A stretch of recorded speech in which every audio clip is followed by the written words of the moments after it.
Hi, அஸ்ஸலாமு அலைக்கும். எல்லோரும் எப்படி இருக்கீங்க? வெல்கம் பேக் டு சுஜா சமையல். இன்றைக்கி என்ன ரெசிபி நம்ம பார்க்க போகிறோம்னா, ரொம்ப ஹெல்த்தியான ஒரு சூப்பு தாங்க. ஆட்டுடைய நெஞ்செலும்பு சூப்பு. நெஞ்செலும்பு சூப்புடைய பெனிஃபிட் என்னென்னு நம்ம எல்லாருக்கும் தெரியும். அவ்வளோ ஹெல்த்தி. இதை வாரம் ஒரு முறை இல்லை 15 நாளைக்கு ஒரு முறையாவது நம்ம சேர்த்துக்கணும் உடம்புக்கு. குழந்தைங்களுக்கு, ரொம்ப வளர்கிற குழந்தைங்களுக்கு ரொம்ப நல்லதுங்க. ஸ்ட்ரென்த் இல்லாதவங்க, நெஞ்சில் சளி வச்சு அந்த மாதிரி இருமல் அந்த மாதிரி இருக்கிறவங்களுக்கு இதை நீங்கள் உடனே சூப்பு வச்சு கொடுங்க, உடனே க்யூர் ஆகும். அதே மாதிரி பலகீனமாக இருக்கிறவங்க, தெம்பே இல்லாமல் டயர்டாக இருக்குன்னு சொல்கிறவங்களுக்கு நீங்கள் இந்த மாதிரி வச்சு கொடுங்க, உடனே பிரிஸ்க் ஆயிரும். ஸோ நம்ம இதை வாரம் ஒரு முறையாவது கண்டிப்பாக நம்ம ஃபுட்டில் சேர்த்துக்கணும். இட்லி, தோசை எது கூட வேணாலும் இது மேட்சாகும். நம்ம இதை பார்க்குறதுக்கு முன்னாடி, வீடியோ பார்க்குறதுக்கு முன்னாடி நம்ம இதோட பெனிஃபிட்டை கொஞ்சம் லைட்டாக நம்ம தெரிஞ்சுக்குவோம். ஸ்கிப் பண்ணாமல் பாருங்கள். ஓகே ஃப்ரெண்ட்ஸ், வாங்க நம்ம பெனிஃபிட்டை பார்க்கலாம்.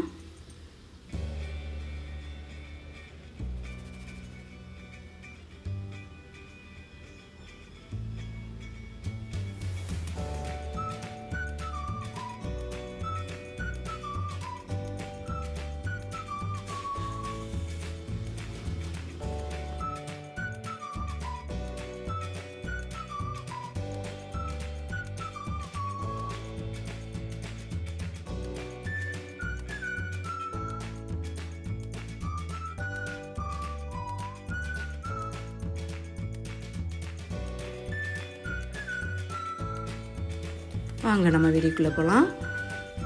இப்போது நம்ம நல்லெண்ணெய் ஒரு 2 டேபிள் ஸ்பூன் நம்ம சேர்த்துக்கலாம்.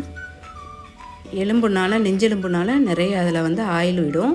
ஸோ அதனால் நம்ம கொஞ்சமாகவே ஆயில் சேர்த்துக்கலாம். பட்டை, கிராம்பு இதெல்லாம் லைட்டாக சேர்த்துக்கலாம்.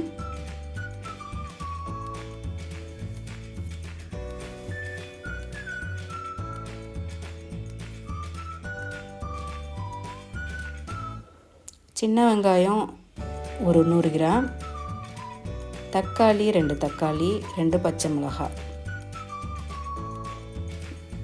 சூப்புக்கெல்லாம் நம்ம சின்ன வெங்காயம் தான் ஆட் பண்ணணும், பெரிய வெங்காயம் ஆட் பண்ணாதீங்க.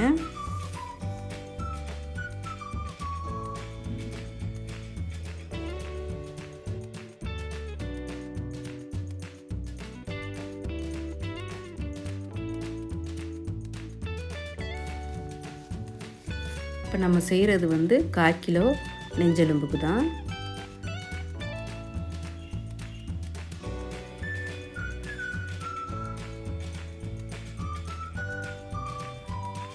ரெண்டு டேபிள் ஸ்பூன் இஞ்சி பூண்டு பேஸ்ட்டு,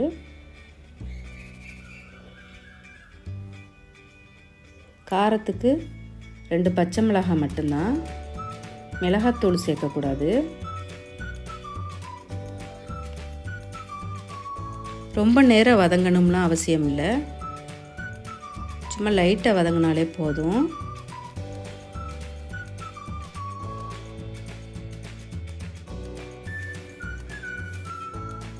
மஞ்சத்தூள் ஆட் பண்ணிக்கலாம், 1 டேபிள் ஸ்பூன்.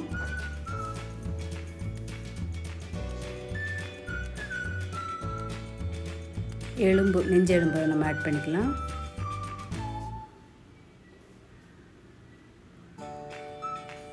இதுக்கு நிறைய மசாலா சேர்க்கக்கூடாது.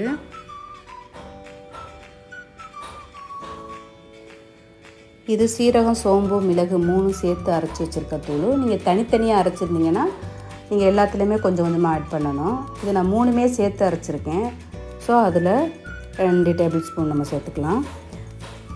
ரொம்ப மசாலா சேர்த்தா மாதிரியாக குழம்பு மாதிரி கொலன்னு போயிடும். மிளகு தனியாக அரைச்சிருந்தீங்கன்னா நீங்கள் மிளகு நிறையா ஆட் பண்ணணும். 1 டேபிள் ஸ்பூன் மிளகு சேர்த்துக்கணும். நான் 2மே சேர்த்து ஆட் பண்ணியிருக்கேன். ஸோ அதனால் நான் மொத்தமாகவே என்ன போட்டேன். இப்போ சால்ட்டு, மல்லித்தழை,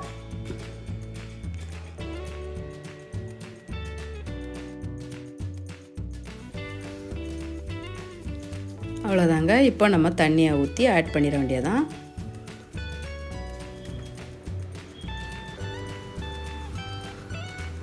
நம்ம விருப்பம் எவ்வளோ வேணாலும் தண்ணி ஆட் பண்ணிக்கலாம். இப்போ நம்ம இதை மூடி ஒரு 4-5 விசில் விட்டு ஒரு 5 மினிட்ஸ் நம்ம சிம்மில் வைக்கணும். அப்போ தான் அந்த எலும்பில் உள்ள சாரெல்லாம் இறங்கும். ஓகே, இப்போ நம்ம ஓப்பன் பண்ணி பார்க்கலாம் பாருங்கள். சூப்பராகிடுச்சு பார்த்தீங்களா சூப்பு. இப்போ நம்ம லெமன் ஒன்று ஆட் பண்ணிக்கலாம். ரொம்ப ஹெல்த்திங்க, ஸ்ட்ரென்த்து பார்த்தீங்களா. இது மாதிரி நீங்கள் அடிக்கடி செஞ்சு பசங்களுக்கு வயசானவங்களுக்கு ரொம்ப நல்லது, நம்மளுக்குமே நல்லது.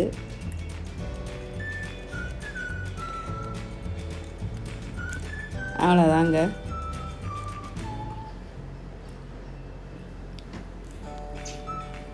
காலையில் டிஃபனுக்கு இட்லிக்கு செஞ்சு சாப்பிடுங்க, சூப்பராக இருக்கும்.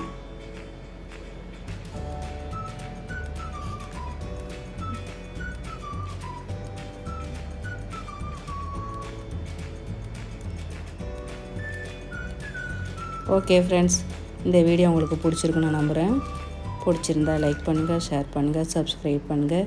இவ்வளோ நேரம் பொறுமையாக பார்த்ததுக்கு ரொம்ப நன்றி. தேங்க்யூ ஃபார் வாட்சிங். பாய். அஸ்ஸலாமு அலைக்கும்.